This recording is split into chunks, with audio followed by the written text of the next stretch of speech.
This is Examine Leadership.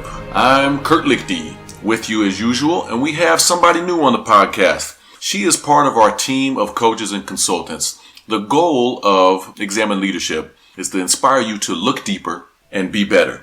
So we are collecting a group of coaches and consultants, people that can help you in your business, in your personal life, professionally, motivational speakers. And Nathaly is one of the first of our team members to come on to Examine Leadership. Nathaly Jimenez, how you doing? I'm doing well. How are you, Kurt? Excellent. Thank you. It's great to have you on for the first time here on the podcast. Yeah, I'm excited to be here. Excellent. So Nathaly is a life coach, one of the best. I have been to counselors and psychologists since 2000. I think the first time I went to a counselor for myself was in 2011. I got back from Afghanistan. I wanted to talk about some things. I didn't feel like I had PTSD, but I still wanted to talk about some things. Later, one of the counselors would tell me that I did have PTSD. I got recommended to go to the VA clinic. I got some psychologists there, worked with some people. So for the past 10 years, just to keep myself healthy, just to make sure I'm okay, I've visited a number of psychologists and counselors and been referred to a bunch of people. Arizona, Salt Lake City, now here in my home near Springville. But the first time I sat down with Nathaly for a coaching session, oh my goodness, you taught me things about me that I had never considered. And none of these other people had ever told me. I'm like, whoa, that makes so much sense and that is so spot on. And I don't know, how do you do that? Well, I've always been interested in just like hearing people's stories and just like the psychology behind things, like why people do the things that they do, who they are, what makes them who they are, you know, kind of like their upbringing, what their families were like. And I've always just kind of been interested in that, like what triggers people, you know, what makes them good, what makes them bad. And I don't know, I think I just kind of have this gift where I'm able to just get people to open up to me and, you know, just tell me things and I'm able to help them out and just dig deep. Dig deep, cool. Be better. Yeah. You're good at it. You do have a gift. Almost weekly, someone again this week comes up to me and says, I just had a coaching session with Nathaly. She is going to be my life coach for the rest of forever. She has totally changed me. Somebody said to me this week, you know who I'm talking about. Yep. So it happens. You're really good. I remember the first time we talked psychology together, we were on our way back from Brazil. We were in the Sao Paulo airport. We were at TGI Friday sitting down. You told me your life goal, what you wanted to accomplish in life. One of your passions, you love these serial killer, like psychodramas. I do. I can't do it. What's up with that? I do it. It just, again, it goes back to like what triggers people, right? Everyone's different. People have different coping mechanisms, you know, and it just fascinates me. It's just always been a thing that I'm interested in watching. And for a long time, I actually wanted to pursue a career in forensic psychology. Kind of a dark career, so I decided, well, let me do something a little bit more positive. So, you know, I'm going down the life coach psychology, just regular psychology route instead. I think that's a good fit for you. Yeah. I like it. Well, I'm thrilled to have you as part of the team, Examine Leadership. Me too. I know you make a big difference in people's lives. So if you need to reach out to Nathaly, she's on our website. You can schedule a coaching session. We'll talk about that at the end. Mm-hmm. But one of the things you want to discuss today, what's the topic? You got a book here with you and you want to discuss a certain topic in specific. What are we discussing today? So today I wanted to kind of talk about, is it important and why is it important to have a relationship with our parents, to be connected with the people that brought us here, right? But not just with our parents, through our ancestors as well. We inherit things from them generation to generation.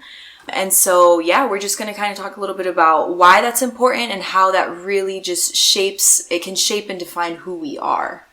Talking about serial killers, it's interesting, the things you were telling me, you've researched and studied about them. Mm-hmm. A lot of it stems from their upbringing. Correct. From what did happen or didn't happen with them, with their parents. Right. So of all the topics, though, it's an interesting topic to me, especially because I think everyone's worked through some things with their parents. Mm-hmm. It's very Freudian, right? Yes.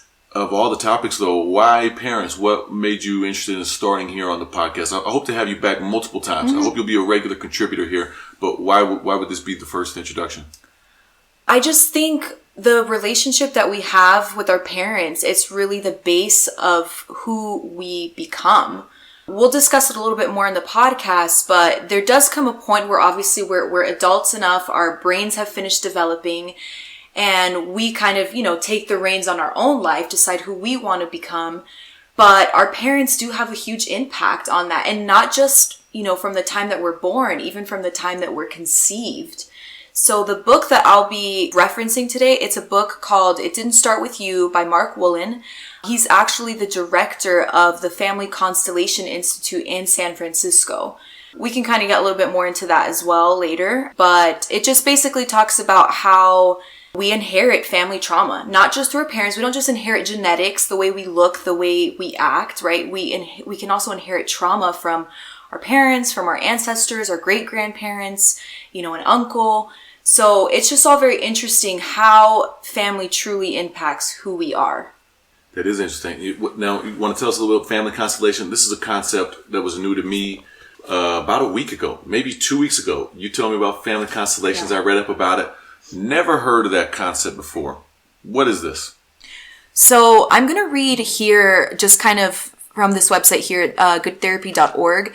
It gives a little brief explanation or definition on what it is. And so it says, family constellations is a therapeutic approach designed to help reveal the hidden dynamics in a family or relationship in order to address any stressors impacting these relationships and heal them. So in other words, trauma, right? It's there to kind of bring to light these traumas that as human beings, we tend to sweep under the rug because they can be scary. We're afraid of them, right? So it kind of just brings that into the light.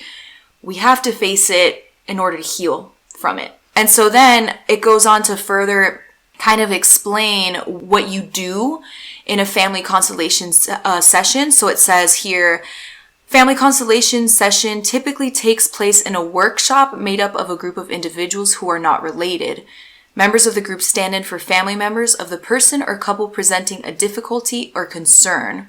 The person seeking resolution of an issue, who is referred to as the seeker or the group facilitator, chooses these representatives and places them into a position as members of the individual's family, also choosing one person to take the place of the seeker in order to complete the family dynamic. So, in essence, this person that is not a member of your family represents this person in your past, this relative who has either experienced some sort of trauma, and that trauma has been passed down from generation to generation. And so with the family constellation, you're able to heal that. It's able, like I said, to come to light, and you're able to just, heal it. I'm picturing a bunch of us holding hands in the shape of a star or something. Is this what you're talking about? We're all holding hands in a circle. So it is in the shape, not necessarily holding hands, but it is in the shape of a constellation, kind of. If you look at a constellation, it's got like these weird lines and shapes, right? It's kind of all over the place. So it's like that, and then you start moving, you start shifting as you're progressing through the session. Do I pick my constellation? Can I choose the Big Dipper? Do I get to pick Orion, or how does it? No, I don't think so. I think it's the facilitator, the person that's holding the session positions you, and They move you around as the session goes on. It sounds odd, but we're recording right now in Pleasant Grove, Utah. This is Mormon land. There's a lot of people that belong to the Church of Jesus Christ of Latter-day Saints. I think they do something very similar. In the temple, you can have people stand in as proxy for a dead grandpa, for a dead grandma, for a great-great-grand, and seal or unite families together, work through some the repentance process, work through some of the things as a family. Yes. In fact, there was a scripture I looked up that says just that they, the ancestors, they without us cannot be made perfect, neither can we without our dead. So it goes right along with what you're talking about. This seems to be a universal belief in the connection between ancestors and the living. Even the ancestors, even the dead people, need us, and we certainly need them to continue our emotional improvement. Is that right? Yeah, I agree wholeheartedly. And it's not just, like you said, in the Mormon church, right, it's believed you serve as a proxy for spiritual reasons, correct? But you can also serve as a proxy with family constellations for emotional reasons. So you're able to just kind of bridge that gap and just move forward in helping your ancestor heal from this, even though they're dead, right? Mm-hmm. I believe at least that we carry these emotions with us in the afterlife. We do carry those things with us. And so we're able to help them, and we're able to help ourselves and the future generations and just carry this amazing legacy. Yeah. You seen the movie Casper growing up? Yes. And the dad believes that the ghosts are just people with unfinished business. And they hadn't healed emotionally. Right. They had some trauma and they needed to work through it. Correct. Seems to be a universal thing. I mean, even Mulan, I was watching with my kids the other day, and Mulan singing Ancestors. Hear my plea. Help me not to make a fool of me, and to not uproot my family tree, right? There you Keep go. my family standing tall. You're laughing. I sound like Mulan. Oh, it's because Kurt always sings these Disney songs, musical songs. When I find something that's universal, when I find it in all cultures, I mean, this is very strong in Native American cultures. We just talked about Asian cultures and in the Mormon faith. When I find something that's universal, there's got to be something to that. Yeah. There's something in the DNA of humans. There's something innate in all of us, universally. Yeah. So I think you're onto something. Tell us more. In fact, I want to ask a question. You said something before about my emotional well-being and adaptability as an adult goes as far back as even when I was in the womb.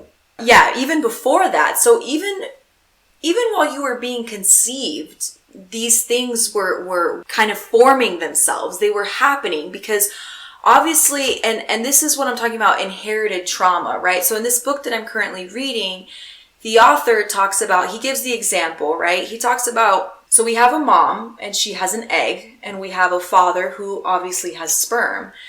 And so even at that moment in time where the sperm attaches itself to the egg, if for whatever reason, let's just say the dad is going through some sort of emotional spike, or mom is just releasing so much like stress because, I don't know, she had a bad day at work, or somebody close to her just passed, or she just got fired from her job. Even at that moment in time, when you are being conceived and that sperm latches onto the egg, those sorts of emotions are being passed on through that little sperm and egg to create you. That's amazing to think about. So if I wasn't in the right state of mind, or if my wife is going through some trauma, the baby's already starting off from a negative. Is that what you're telling me? Not necessarily. I wouldn't say starting off from a negative, but, it can have an impact. So if, for example, let's say from the time that you're conceived throughout the entire time of mom's pregnancy, mom is just going through so much emotional, stress and trauma and things that are just constantly triggering her stress hormones, baby is going to feel that. So they've actually conducted experiments on mice, because 99% of the genes in humans have counterparts in mice. So our genes, our DNA are actually very similar to theirs. So they conducted experiments where they basically caused the mother mouse to, trigger her stress hormones, her stress levels. And they conducted this experiment where they basically observed and just noticed that while mama mice was experiencing these high levels of stress, it was in fact affecting her baby. I mean, if you think about it, like even just whether you want to look at it from the perspective of an animal or a human being, when baby is in mom's womb, we are super duper connected to her. Everything that mom is feeling, we are feeling. Yeah. We're sharing a body with her. That makes sense. My mom doesn't open up about this a lot. She's pretty personal with her emotions. So because she is, I want to respect her privacy also. But from what I gather, she was going through a really difficult time when she was carrying me. After she had me, she had postpartum depression. She really struggled. And I know that had an effect on me. I, by far, am the most depressive of my 7 siblings. There's 7 of us all together. Mm-hmm. By far, I've struggled with mental health or depression or anxiety more than any other sibling. And that was the time in my mother's life when she was struggling most as well with some of those same things. Yeah. Some of these mental disorders are inherited. Depression, bipolar, ADHD, even schizophrenia. Yep. Even autism, they say, they're all traceable back to the same inherited genetic variations. And so it's interesting that as she was feeling that, it got passed on to me. Yeah. It would absolutely make sense because, like I said, you're sharing everything with her. If she's feeling happy, you're feeling happy. If she's sad, you're sad, right? So this is why it's very important. And of course, not all circumstances allow this, right? But it is very important, even from the time, like I said, when you're conceiving a child, to just I mean, really try your hardest to just heal these things, heal these traumas, be aware, be woke enough where you can figure, I need to be as healthy as I can, emotionally, mentally, physically, because you are bringing another person into this world and they could possibly inherit those things. It seems like we're improving, but there's still a lot of stigma around mental health. Yeah. Going to see a counselor, going to see. That's why I like that you call yourself a life coach. That seems to be a little bit more palatable for people, right? Mm-hmm. You're not a psychologist. You're not. Right. You're not a shrink. A shrink. Yeah. Mm-hmm. I can go see a life coach. Someone's just gonna, help me improve my life. Do you still feel that there's a lot of stigma around having to go work some of those issues out with somebody? Is that embarrassing for people? I think for some people it is. I mean, like you said, I think it's gotten a lot better with time, right? I mean, we know that even 50 years ago, right? That wasn't that long ago. 50 years ago, we didn't know the things that we do now about mental health, mm-hmm. right?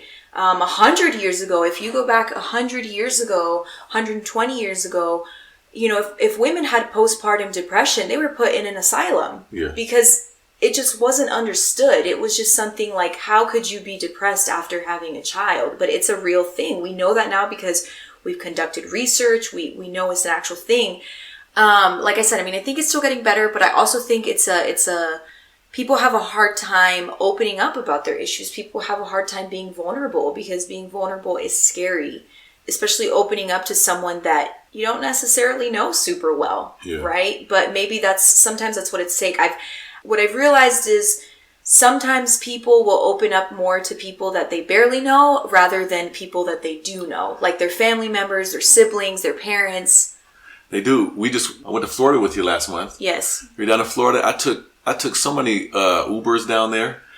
Every single one of my Uber drivers in Florida was from a different country. Yeah. I am from Haiti, Dominican Republic, Puerto Rico, which I guess is technically America, but they consider themselves a different country, a lot of them. Mm-hmm. Nigeria. Mm-hmm. And man, they tell you just the wildest stuff. If you ask them and you really care and you pay attention, I've heard the whole life story of these people on our way to and from the different events we were going to. Man, I believe it. They'll tell you everything. They'll open up. Yeah. And especially if they know that, hey, you're here to help. It's weird though, I look at it more as like, I go to the gym, we pay a gym membership. Mm-hmm. I'll buy pay for a personal trainer. I'm going to we got girls going to the gym in skimpy outfits. You're going to let them pinch your fat and do the calipers on your hips and measure, your waist and hip size. You're going to let somebody touch up on you don't know. So you're going to be vulnerable physically. You're going to take care of your physical health. Why won't you go open up emotionally and let someone take care of your emotional health? It's similar. Yeah. We eat right. We hire dietitians. We're taking care of that.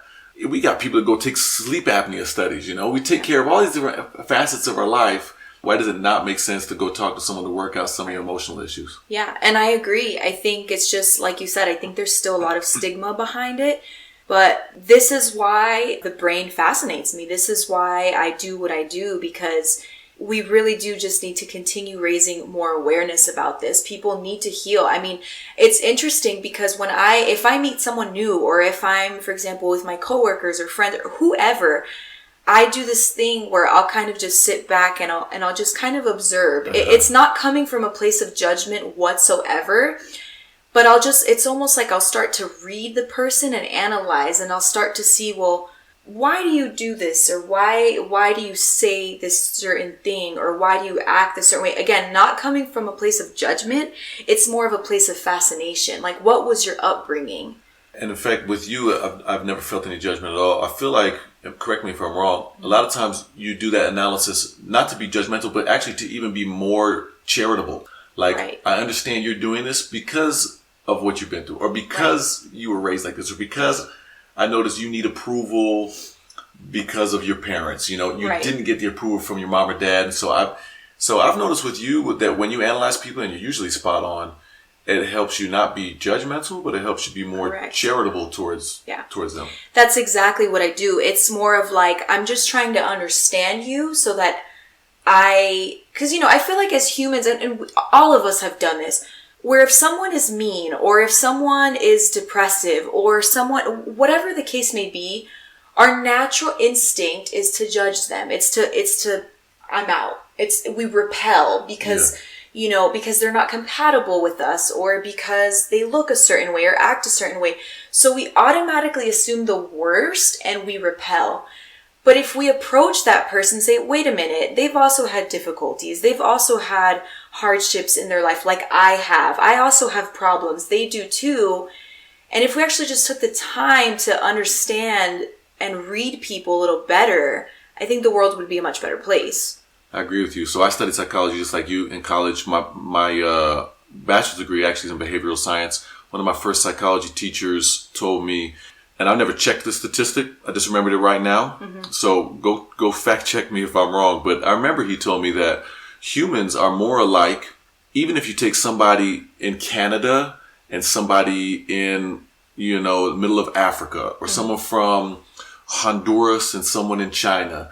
We are genetically built more similar than 2 bars of ivory soap out of the ivory factory, Yeah. They're making them to standard. There's an exact model. There's a mold. But there's more variation in 2 different bars of soap that come out of the factory that's designed to make them the same than humans are from across the planet. Right. So we do have much more in common. I think it's difficult because we're so, through evolution, we've been designed, we've been programmed to be protective, to be tribal. Yeah. We want to find someone who's just like me, and I know I'm safe around this person. Mm-hmm. So I think it could be difficult. Going back to talking about parents, though. So even before you're born, talking about your ancestors, they affect you, their trauma. Upon conception, while you're being carried, after birth, naturally, those first few years are so formative in somebody's life. Right. Let me ask you, at what point, though, can I stop saying, this was grandma's fault, this was my mama's fault, I messed up because my mama slapped me, or, I messed up because my daddy didn't give me attention, or whatever it is. Yeah. At what point do you have to say, no, I messed up because I'm making stupid life choices. Yeah. Maybe I haven't healed, or whatever. At what point do I have to stop blaming my ancestors and parents and take ownership for what I'm doing? Yeah, I think, and that's a really good question. I don't think there's no specific time or age where it's like, oh, when you turn 18, when you're officially an adult, right, by law. I don't think there's a specific age or time. I think it just depends on when you're ready to look, take a deep, hard look at yourself and just kind of take ownership and say, okay, yes, this is the way I was brought up.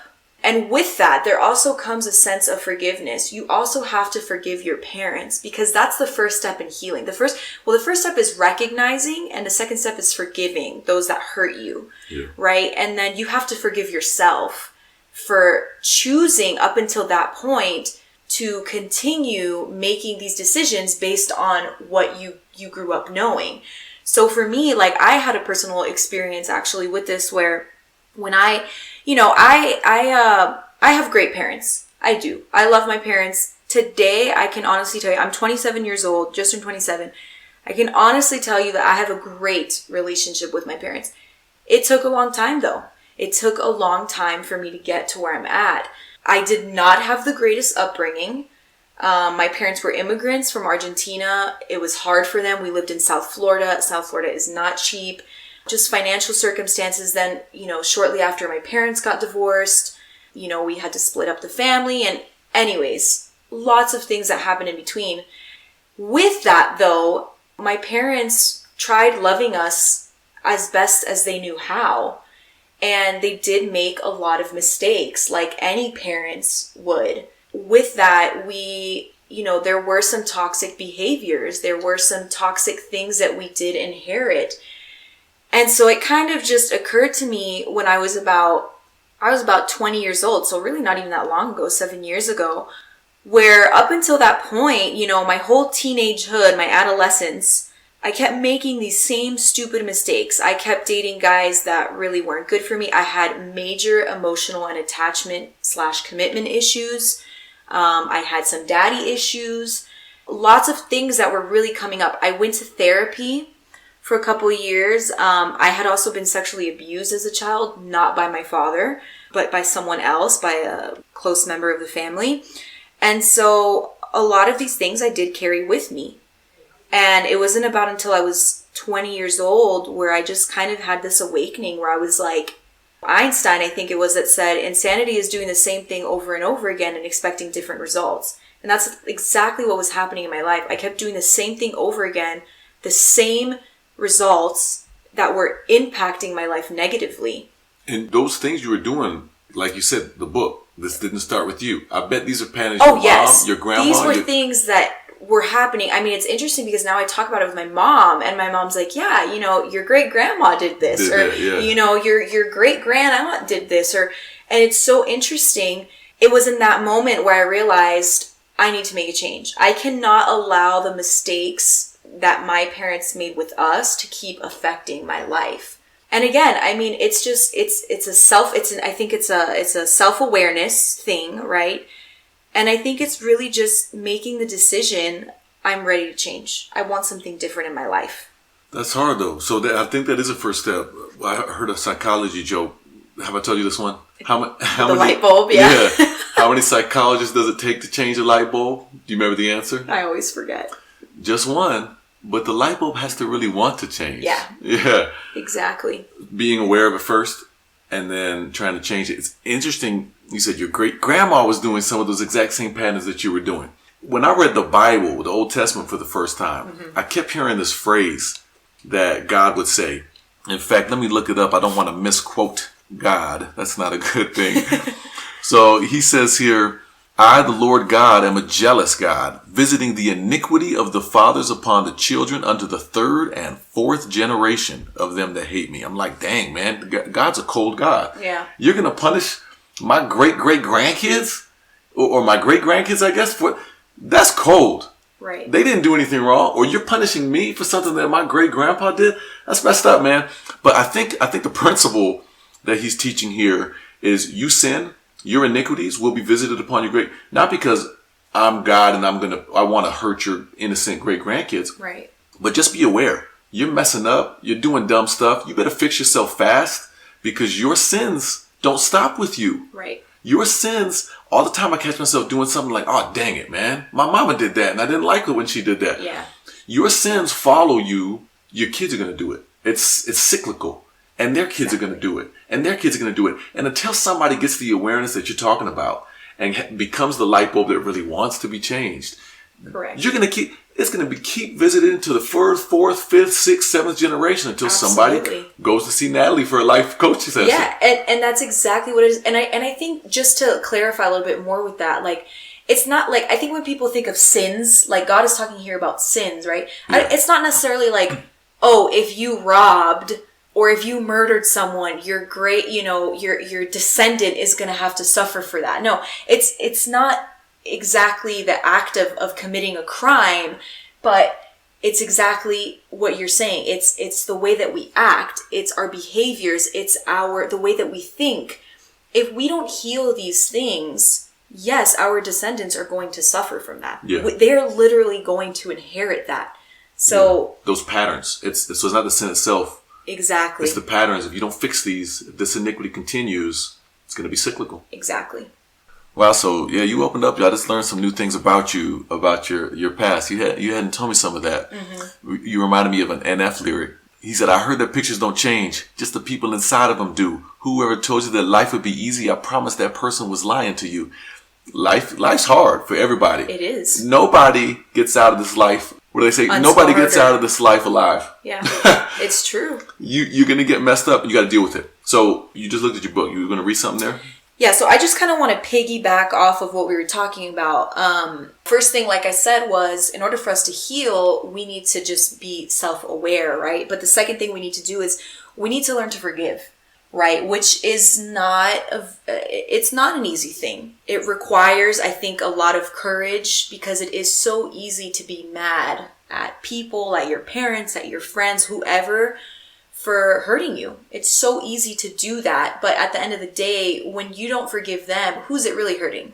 Is it hurting them or is it hurting you? You, but that's hard to get over. Like, it is. My life, you can say my life is messed up because they did this to me for the first 18 years of my life. Mm-hmm. Or while I was a kid, this happened to me. Or I was abused in this way. I was beat. Or I'm this way not because of me. It is generational. This is my grandpa's fault.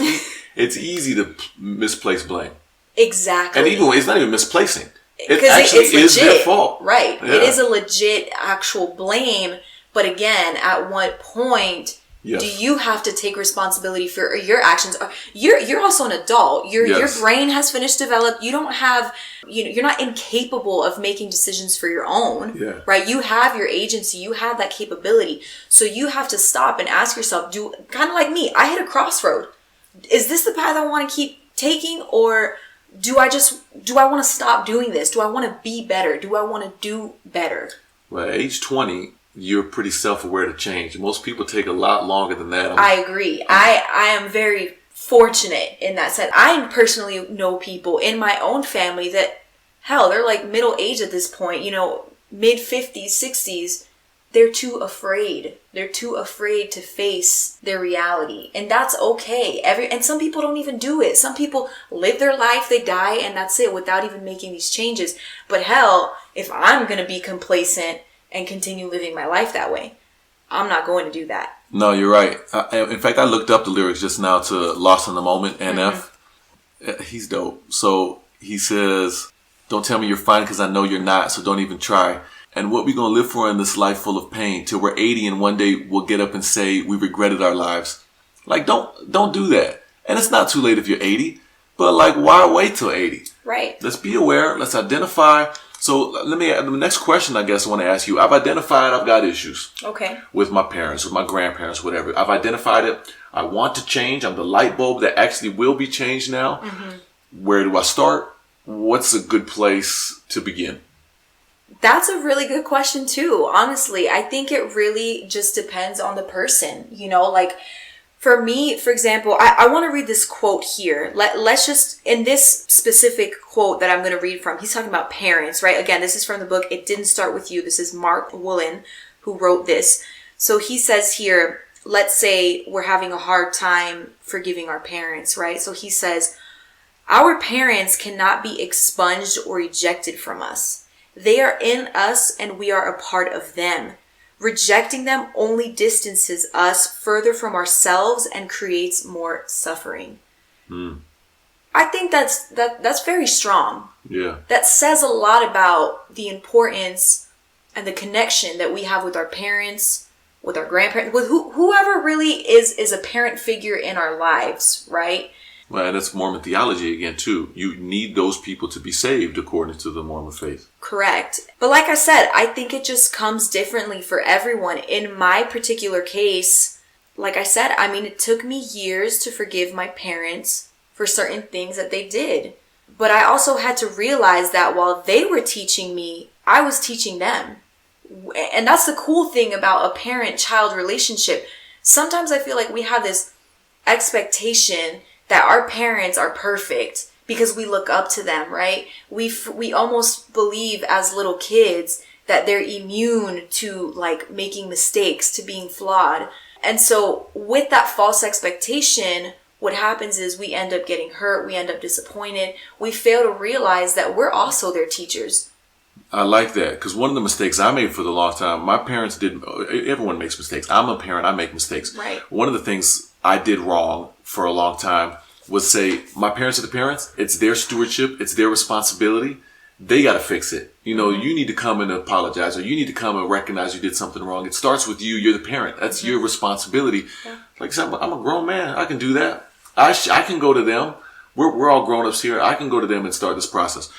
But let me ask you, what if my parents are toxic though? What if you said you shouldn't distance yourself from your parents. What if I got sick parents that really harmed me, or that it's not safe? I do need distance. It's not safe to have a relationship with these people. Yeah, and I think you and I have discussed this before. I do believe that sometimes, there are parents, unfortunately, that genuinely do purposely, intentionally cause harm to their children. There are parents that have no intention whatsoever in changing.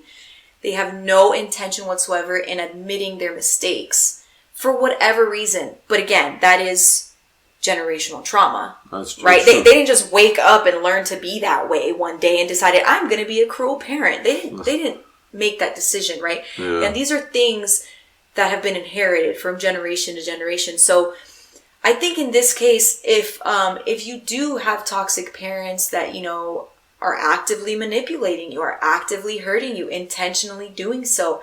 That's what I'm talking about. What do you do? I do think, in my opinion, I think there does need to be a certain barrier. There needs to be a line. You need to draw a line. I've never gotten, well, actually, I have gotten to that point myself. I'm not going to go super into detail, but there was a point in my life where I distanced myself from my father for 5 years. And it was very hard for me because it was during my adolescence. It was a very crucial time in my life where I needed a father figure and I did not have one. So, naturally I made mistakes, whatever, right? But I needed that. And I felt that in reconciling with my father, it was beautiful. It was amazing. He had changed in those 5 years. I had changed in those 5 years. And from that moment on, our relationship just kept getting better and better and better. Granted, that isn't always the case with people. Yeah. Some people don't even talk to their parents ever again. Yeah, I'm so happy. I met your dad last month. It was great. Mm-hmm. But yeah, not everyone does have that. I feel so deeply for those people that I think it's hard to have the expectation that one day my dad will change. One day my mom will change. Yeah. I know people, in fact, someone that I love has that expectation and continues to get hurt because my mom's going to change. My dad's going to change. Oh, they texted me, it's going to be different this time. Oh, I just got invited to Thanksgiving. It's going to be different this time. And they continue to go back and they get hurt and they continue to open those wounds and get traumatized every single time. When do you say, this isn't going to work? There's got to be a point where I wish I could tell, and I have multiple times. Yeah. This isn't going to work. They're not going to change. You've got to accept that. This expectation you got is hurting you. Right. What would you say to that person? Yeah, I think that person has every right to, of course, want to believe that their parents are going to change. I think that's normal because it's in us. It's who we are. We want to feel connected to our parents. We came out of them. It's just like the book said, right? Like, you can't just expel or expunge your parents from you. They're literally in your DNA, right? Yeah. But I also think there comes a point, which is such a hard pill to swallow, that they're probably never going to change. Yeah. And like I said, that's really hard. That is really hard to accept. But that also goes along with what I was saying, is self-awareness, forgiveness, and then acceptance, right?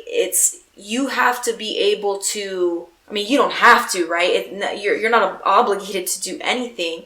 But I think if you really want to move past and make these changes in your life, I think, forgive your parents, even if they never apologize to you, because sometimes parents do that. They sweep things under the rug, mm-hmm. and they're very well aware of what they did, but they don't want to acknowledge it. Well, it's hard to admit. It's hard. It is hard. 18 years. Exactly. It is hard. I'm sorry I destroyed your life. Yeah, right? It's easier said than done. You seen the Lego movie, the Ninjago movie? Yes. The green ninja's like, you ruined my life, Dad. So what are you talking about? How could I ruin your life? I wasn't even there. Exactly. Just like that. But I think, like what I was saying is, I think that we, there comes a point where you have to accept the mistakes that they did, even if they don't want to. You have to do that, and you kind of just have to, again, there comes a point where you have to make a decision and say, do I want to keep hurting myself? So if these parents, again, are intentionally, continuously hurt you, right? Like, it's deliberately happening, they're well aware of it, then I do think there does need to be a line drawn, correct? However, if your parents are not doing that anymore, but they have in the past, there's got to be a point where you just forgive them and you accept what happened. Yeah. Because otherwise you're just holding on to this anger. And like I said in the beginning, it's not really hurting them, right? It's not necessarily hurting them. It's going to hurt. And I learned that from personal experience. I was so angry at my dad for years for the mistakes that he made. Years. And it was like poison to my heart. My dad didn't know that I was angry at him. My dad didn't, for all I know, he could have cared less if he did know, right? I don't know if I doubt it, because he is a genuinely good person. But for all he knew, I wasn't even suffering at all. Yeah. So is it really affecting him if I don't forgive him, or is it affecting me? Yeah, well, you said they are literally a part of us. That's true. On a biological level, mm-hmm. on an emotional level, they are. It's interesting to study adopted kids Yeah. and see the effect of their parents on them. I have a friend, you can't get rid of the desire to want to be with your parents. Correct. I have a friend who was adopted, who was abused by his parents, physically, sexually, emotionally abused by his parents. And he still is dying to have them love him. Like, he's still seeking their approval and wants the love and I'm like, man, these people are sick. Why do you care? Yeah. What are you waiting for? Like, they are bad people. And he still needs it. He still wants to know, my mom loves you, my dad loves me. You can't let it go. And I think, like you brought up a good point about adoption, right? We can't exclude the people that have been adopted. It just goes back to, you are connected. Even though he's got these great adoptive parents, which Yes. I'm sure he appreciates and he loves so much, there's always gonna be that need. It's always gonna sit there. And I've never been in that sort of situation where my parents, abused me sexually or, I've never been in that sort of situation. So I can't really imagine what that even feels like. I can't even fathom, but I don't blame him. I don't blame him for wanting to feel that. But I like what you're telling me, though. No matter your circumstance, whether you're adopted or not, whether this is you're in your biological family, you've got to work it out. You've got to heal. You've got to get through it. My brother, in fact, both my brothers have adopted kids. One of my brothers adopted a little girl and adopted from the hospital. So this girl was never raised by her biological parents.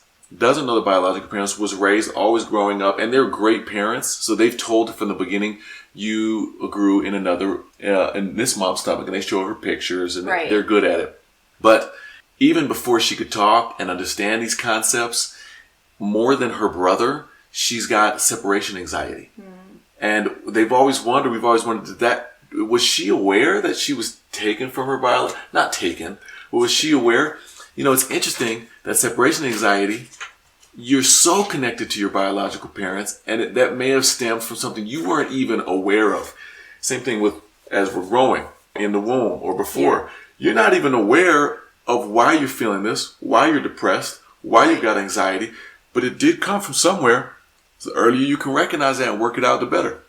Yeah, exactly. And just that actually brought to my mind with what you just said in the same exact book. So there's a science writer, Winifred Gallagher, who actually is quoted in this book. And she says this about mother and offspring, right? It says, mother and offspring live in a biological state that has much in common with addiction. When they are parted, the infant does not just miss its mother. It experiences a physical and psychological withdrawal. Not unlike the plight of a heroin addict who goes cold turkey. From an infant's perspective, a separation from the mother can be felt as life-threatening. If separation continues for a prolonged period, the response is despair. The baby gives up. Wow. That's pretty powerful. I mean, it's comparing separation anxiety to a heroin addict going cold turkey and having withdrawals. Yeah. That's pretty, and I'm sure there's been psychological experiments, research, MRIs conducted that have been able to prove, you can see the brain patterns, you can see the brain waves, right? To prove the similarity between the two. I mean, it's a big freaking deal. It is. I wonder if that's why the Europeans love the skin-to-skin contact with the baby, like immediately. Yeah. In the hospital, Dad, take your shirt off, Mom. You're a bad parent if you don't get naked. At least take your shirt off and get some skin-to-skin, immediate. Like right away, skin-to-skin contact with the baby, with the dad, with the mom. You got to have that touch. Yeah, there are huge psychological reasonings behind that. I mean, my best friend had a baby a month ago, and one of her requirements was that immediately after her baby was born, she needed to have skin-to-skin contact, her and her husband, and the baby in between them. Yeah. And so, it just goes to show the importance of that relationship. I mean, again, even before the baby is born, we're already sharing this connection with our parents. Yeah. It's there. So take care of yourself. If you're pregnant, relax. Don't invite stress. I've seen people put headphones on the mama's stomach. There you go. And put some classical music. Of course. It reminds me of Harry Harlow's Monkeys, an experiment. I think this must have been 1950s, maybe early 60s. Yeah. Harlow did an experiment with monkeys where he separated infant monkeys within 6 to 12 hours of birth and then put them in a different home. He tried to substitute, or he made these surrogate monkeys, these surrogate mothers to substitute for the mother. two monkeys. One was made with wire and mesh, the other with wood covered with terry cloth. The wire mesh monkey could provide milk, nourishment. So this young monkey, the baby monkeys, would go to the wire mother when they needed to eat.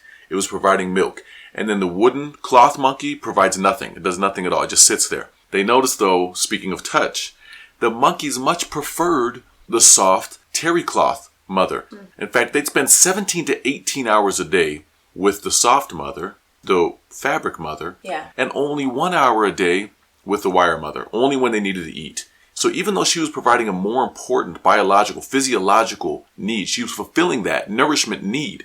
It wasn't as important to the monkeys as the need for care, for touch, almost like you're feeling love. It was a substitute for love, for emotion, for emotional stability. They needed that. In fact, they did a few other experiments where they put the monkey in a room with some strange objects. And this is a baby monkey, right? So he's scared. It's a brand new room. It's foreign to him. He was scared. He wouldn't play. He wouldn't interact. He wouldn't research anything. He'd just be paralyzed with fear in a corner. Then they'd put the monkey in a strange room with the mesh wire mother that he'd been nursed with his whole life. He won't seek her out. He won't go to her. He's still paralyzed. No difference in his behavior. They'd put the monkey in a strange room with some weird objects, some toy objects, and the soft mother, the terry cloth mother. He'd instinctively run to her and touch her, and it would give him courage. After a few moments of touch, he'd have enough courage to go out and explore and look at things, and it made him feel better. He needed that touch in order to survive, in order to grow. Exactly. His emotional, his even mental growth and progress was dependent upon his being validated with this touch. His being validated with touch from this terry cloth useless mother. Very interesting, huh? Yep, exactly. As a parent, what a tremendous responsibility. You know, it's overwhelming to me the impact I can have on my kids. Just even a phrase that you might have joked about or might have, said something silly can stick with your kids forever. And you can mess them up, man. It's a tremendous responsibility. Brene Brown, a psychologist I love, a book I recommend to everyone listening, Brene Brown's The Gifts of Imperfect Parenting. I love Brene Brown. So she talks about how we are imperfect and we've got flaws. You need to be vulnerable. You need to have conversations with your kid, apologizing, acknowledging, hey, I messed up. Would you please forgive me? My wife's really big on this. I say something and I'm like, I was in the right to say that to my son. It's like, I understand that, but you did hurt his feelings. So go apologize to him. Very true. And I will apologize. Hey, I am the dad. This is my right to I'm supposed to raise you. I'm sorry I hurt your feelings, though. It is important. One of the things she said in this book is that what one learns in childhood stays in the heart forever. Those first few years are so important. I think Thomas Monson even was asked one time, hey, when's a good time to start teaching my kid about Jesus? To start teaching my kid the gospel? And he said, well, how old's your kid? 3. Well, dang it, you just missed the 3 most important years. You done messed up. You got to go back. You can't go back. But start right now. Those first few years are important. Extremely. Another thing Brene Brown said is, we can't give our kids something we don't have. They can learn it somewhere else, but it won't be from you. So the earlier you can learn, the better. We're in a book club also. Last year we read, I don't highly recommend them as much as Brene Brown's books, but we read last year Educated by Tara Westover and The Color of Water by James McBride. It was interesting to me that both of them, Tara and James, both were very well adapted as adults. They got best-selling books. They turned out good. They turned out educated, despite Tara having horrible parents and despite James not having a father and the mom not being a horrible parent, but not really being a parent, not being present because of the 12 kids, having to work as a single mom. The growth, I think, the ability to adapt is delayed. It's retarded a little bit, but you can still get it. Interesting to me that people like that can still grow up and turn out okay, but can't come from you. If you're the parent, correct, what you don't have, you can't give to your kid. Exactly. And I think it goes back to what I was saying. It's self-awareness, right? If you look at Tara, for example, in the book, she starts having an awakening. I mean, it takes her some time, right? Like step by step, but she starts to realize that the world isn't this big bad place that's out to get her and her Mormon family, and that it is okay to be a woman and to get an education and to want to have other, pursue other things in life other than just being a mom and, whatever, popping babies out all day long, right? There's more to life than that. And so it's just really interesting to see how those characters, how those people, again, it goes back to the principle of self-awareness. That is so important. It is essential to our self-progression and our self-development. I mean, right? If we want to cut, like we were talking about, if we want to cut those traumas, those toxic behaviors, those toxic things that we've inherited, we got to be self-aware. For me, that's a great way to wrap up. I don't really have a whole lot more to share unless you do, but I think try to be self-aware. Do some meditation, do some reflection. And it's hard to do on your own. This, to me, is the benefit of talking to a psychologist, to a counselor, to a life coach. I've loved our personal conversations. You've helped me be aware. You brought some self-awareness to things that I wasn't aware of, things that I'm doing wrong. By implementing some of the suggestions you've given me, I am finding more joy in life. I'm happier at home with my family. You've helped me to identify things that I wasn't able to identify for myself. So that's why I'm happy to have you as part of the Examine Leadership family. People can, how could somebody schedule with you if they wanted to?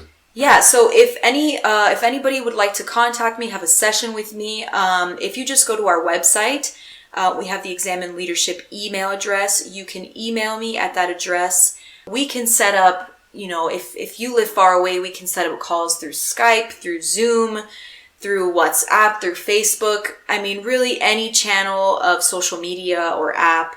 If you live nearby, we can schedule face-to-face.